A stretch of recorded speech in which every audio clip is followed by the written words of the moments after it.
పంచారామాలు అంటే ఏమిటి? ఇప్పుడు ఒక అద్భుతమైనటువంటి పంచారామాల గురించి తెలుసుకుందాం.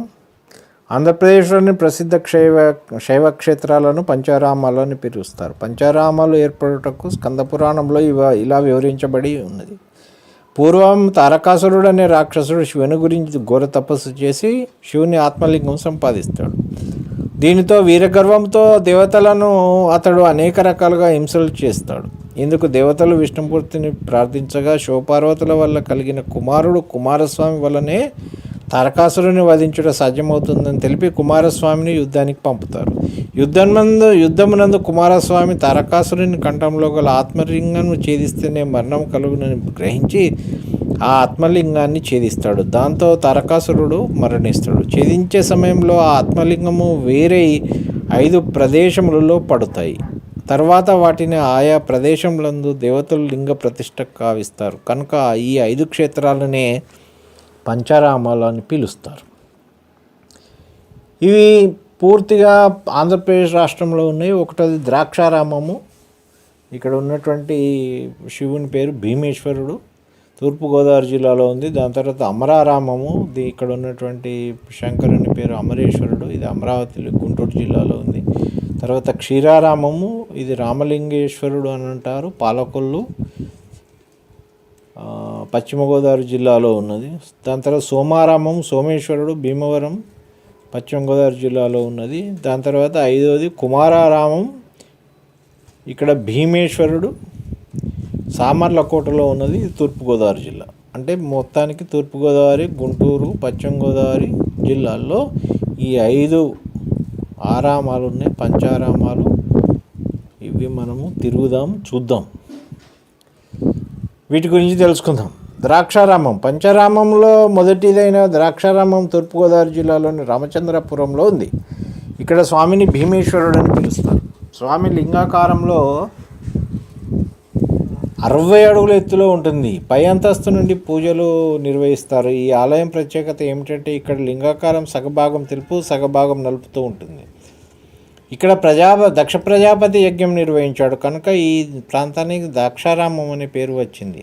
ఈ ఆలయం చాణుక్యరాజు అయినటువంటి భీముడు నిర్మించాడని పురాణాలు చెప్పబడి ఉన్నది. అనేక పురాణాల్లో ఈ ఆలయం గురించి ప్రస్తావన ఉంది. పూర్వకాలంలో ఎంతోమంది దేవతలు, రాజులు స్వామివారిని దర్శించుకొని తరించారని తన భీమేశ్వర పురాణంలో చెప్పబడి ఉన్నది. ఈ ఆలయంలో శిల్పకళ అద్భుతంగా ఉంటుంది. ఇక్కడ మహాశివరాత్రి నాడు పర్వదినం కన్నుల పండుగగా నిర్వహిస్తారు.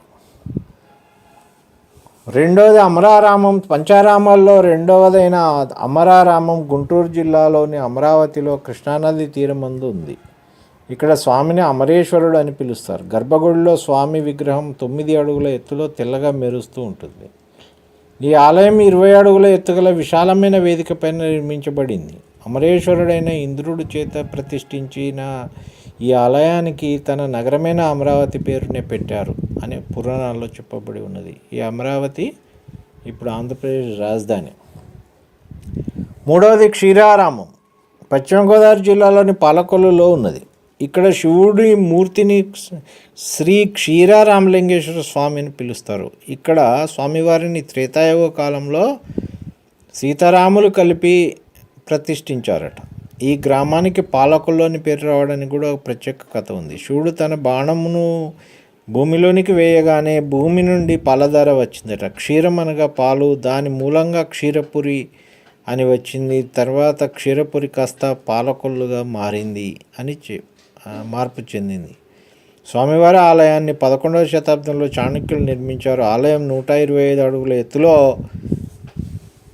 9 గోపురాలతో కట్టబడింది. తర్వాత 4వది సోమారామం. పంచారామాల్లో 4వదైన సోమారామం పశ్చిమ గోదావరి జిల్లా భీమవరానికి 2 కిలోమీటర్ల దూరంలోని గునిపూడిలో కలదు. ఇక్కడ స్వామివారిని సోమేశ్వరుడు అని పిలుస్తారు. ఇచ్చట శివలింగానికి ఒక ప్రత్యేకత ఉంది. మామూలు రోజుల్లో తెలుపు రంగులో ఉండే శివలింగం అమావాస్య రోజు వచ్చేసరికి గోధుమ రంగులకు మారుతుంది. తిరిగి పౌర్ణమి వచ్చేసరికి యథాస్థానానికి చేరుతుంది. ఇక్కడ స్వామిని చంద్రుడు ప్రతిష్ఠించాడు. చంద్రుడి నుంచే ప్రతిష్ఠించింది కావున దీనికి సోమారామం అని పేరు వచ్చింది. 5వది కుమార భీమారామం. పంచారామాల్లో చివరిది 5వది అయిన కుమార భీమారామము తూర్పుగోదావరి జిల్లాలోని సామర్లకోటకు కిలోమీటర్ దూరంలో కలదు. ఇక్కడ స్వామిని కాలభైరవుడు అని పిలుస్తారు. ఈ ఆలయాన్ని ద్రాక్షారామం నిర్మించిన చాళుక్యరాజు అయినటువంటి భీముడు ఈ ఆలయాన్ని కూడా నిర్మించాడు. ఇక్కడ శివలింగం సున్నప్రాయితో చేసినదిగా ఉంటుంది. ఈ ఆలయంలో మహాశివరాత్రి ఉత్సవాలు ఘనంగా జరుగుతాయి. దీనికి సంబంధించిన ఈ పంచారామాలకు సంబంధించినటువంటి వీడియో మనము ప్రతి ఒక్క గుడిని తీసి మీకు చూపెడతాం.